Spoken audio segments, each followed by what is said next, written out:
Last night I stayed with an amazing family, super cool. I'll talk about them later because I am going to stay with them again tonight, but today I'm going to hike a few more miles in the city. I am actually in the middle of the city. I'm just in this nice little park right now. So today I'll get to, I think, the train station of Puyallup, and then go back to their place to sleep, and then I'll keep hiking north through Seattle tomorrow. I could have left my pack at the house, but it feels so weird not to have it, and I would have to decide what I needed to bring, so I just have that. And so I'm in the city in a park looking like this. And someone asked me, "Oh, are you training for something?" And they were not ready for my answer, which was, no, I am on it right now, from Mexico to Canada, maybe, possibly, I don't know. Oh, I was in Clark's Creek Park.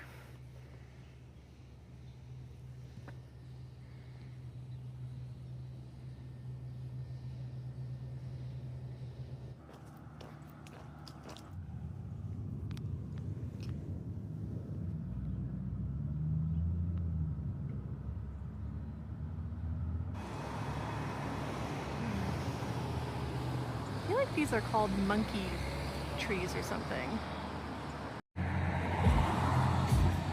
It's a good, spooky little house.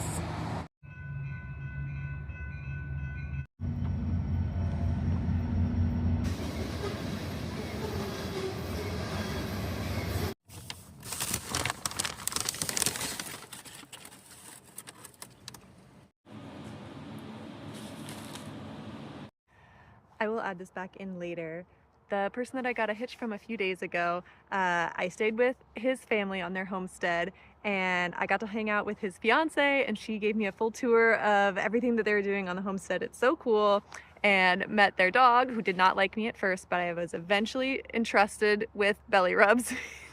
And then I also hung out with his mom, and she and I got along really well, and she took me to the Korean mart, and we got bungabong, which is the fish-shaped bread pastry with red bean filling inside, and it's so good. And then she also made me chai and gave me dumplings that she had made. So he and his family are all just wonderful, wonderful people. And in the evening, we all got dinner and hung out, and we had lots of good conversation and lots of good laughs. And I was really sad that it was my last night.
Here's the homestead. They have a duck pond and a bunch of little ducks.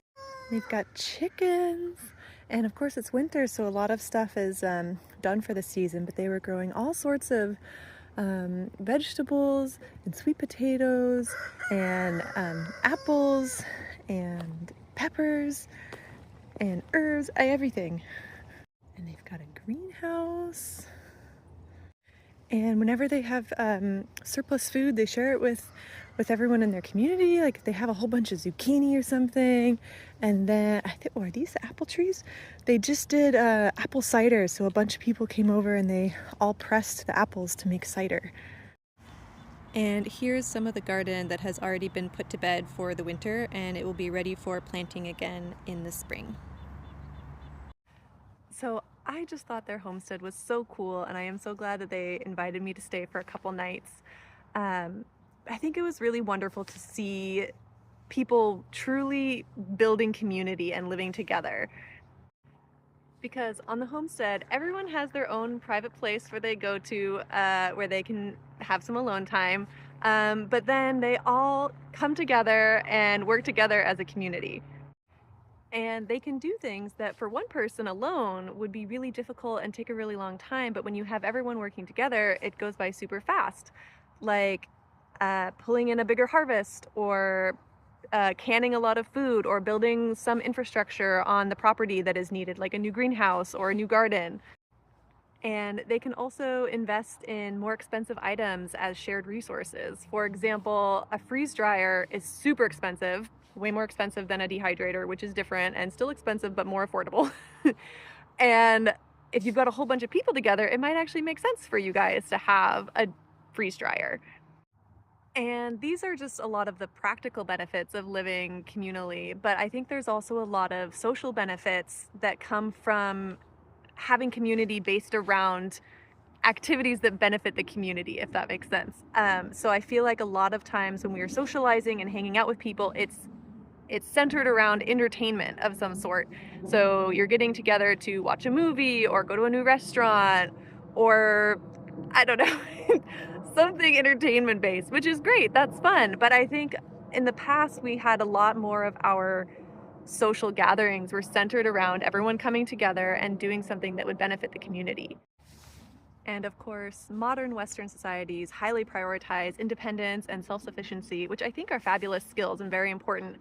But also some degree of interdependence is a key factor, I think, in building strong and resilient communities, even if they are small ones. And I definitely do not practice what I am talking right now. I am still in a very nomadic phase of my life, but I think somewhere down the road, when I'm ready to stay in one place, this is the kind of living that I would be interested in. So anyways, I found this whole family super cool and super inspiring, and I just love what they are doing so much.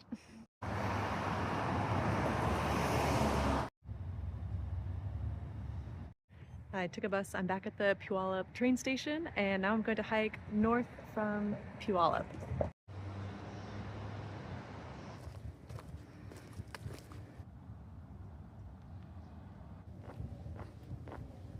I am so sad to be leaving my new Homestead friends, because I just had the most wonderful time hanging out with them and seeing all the cool things that they're doing with their gardening and their animals and their baking and their apple cider pressing. It was so fun.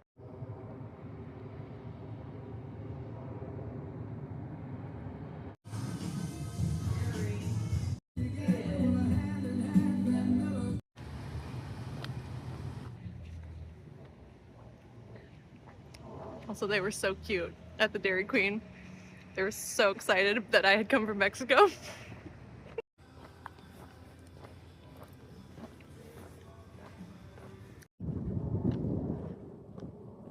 I have never purchased pepper spray in my life, and I'm not going to need it on this adventure, but I am charting a route through the entirety of Seattle, and I'm going to be careful with my routes and researching where I'm going, and I'm not going to be hiking at night, so I don't think I'm going to feel unsafe, but I could end up somewhere that I don't really want to be, and so I'll just feel a little better with, I just have it stored in here. I don't know what the best way to, I feel like that's fairly quick though.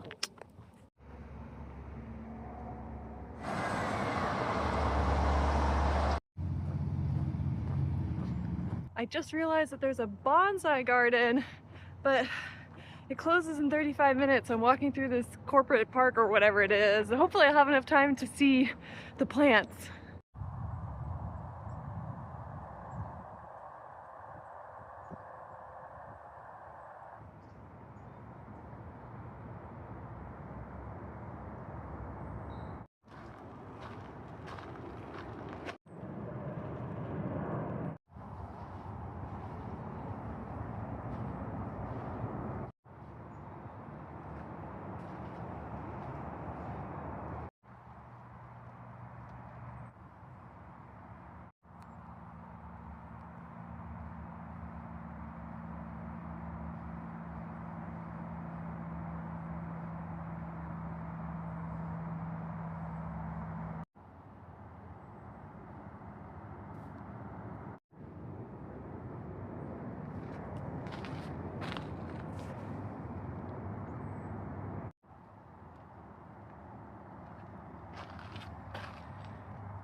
I think this is the oldest tree in their collection in terms of when it actually started growing. This one began in 1500. And this tree has been in training as a bonsai for the longest. It began in 1880 by someone in the Domoto family.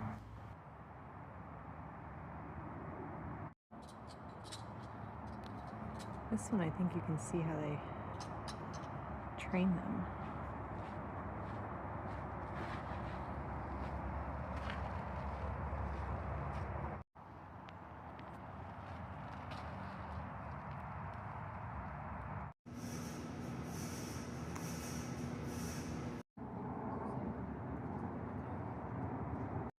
I had perfect timing for the bonsai garden. It was so cool.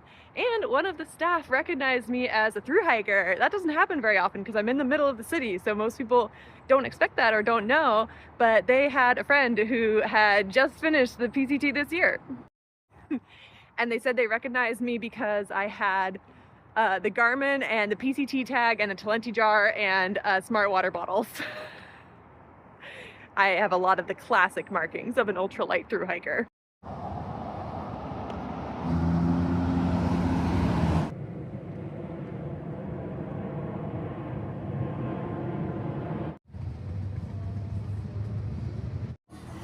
This is tteokbokki. I have a lot of favorite foods from Korea, and this is one of them. It is rice cakes in a spicy sauce. I added cheese and got the fried kimari, which is glass noodles surrounded by seaweed, and the restaurant is Halgadok. And here's the menu. I got the number 2 saldok, the small ones with the grandma tteokbokki sauce, and the kimari fried seaweed roll.